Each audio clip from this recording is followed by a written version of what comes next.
All right, so with the diesel engine, as the exhaust stream is leaving the vehicle, you have a set of spray nozzles after the catalytic converter that spray in your diesel exhaust fluid. What it does is it helps cut down on the emissions coming out of the vehicle. If you run out of DEF as you're driving the vehicle, the computer kicks in and limits your top speed to 50 miles an hour. You cannot exceed that until you add more DEF fluid. It does have a 5.1 gallon capacity.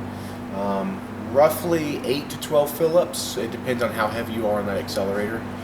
You do want to top it off before then though. If I stop at a gas station or something like that and I fuel up, if I have the opportunity, I'm going to go ahead and top off my DEF fluid as well. What's a good cruising speed?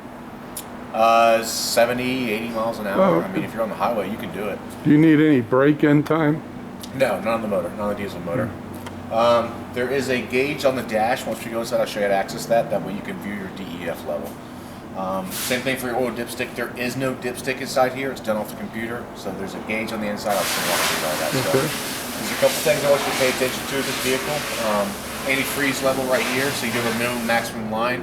Sealed system. You should never be losing coolant. If you're losing coolant, you have an issue that needs to be addressed. You've got to go to the dealership ASAP. Okay. Engine air filter, you're not going to change yourself. Dealership's going to handle that. This air intake right here. This air intake right here is for your AC system. So if you're not on a recirc, you're pulling out outside air, pulls it from the back of that hood. Draws this across season on the inside. Brake fluid, you're not going to mess with. Let the dealership handle that. Windshield washer fluid, you guys are going to add some to here. Yeah. There's some in there now, but you will want to top it off. If you need to jump start this engine, this is how you do it. If you come over here and look right here, there's a red cap right here. Yes. I'm going to spin that red cap until these teeth line up with those slots, and then push it all the way in.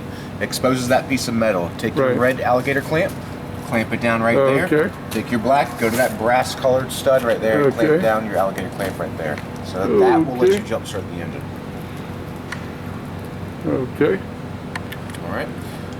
Anything having to do with maintenance or warranty work on the engine, transmission, powertrain, drivetrain, suspension, undercarriage, wheels, tires, stuff like that, it's got to go to Mercedes. Okay. Anything having to do with the house side needs to go to an RV dealer like us. It doesn't have to be us, but at least another Class B RV dealer. Okay. Do you have any questions on the engine in front of the vehicle, stuff like that? Nope.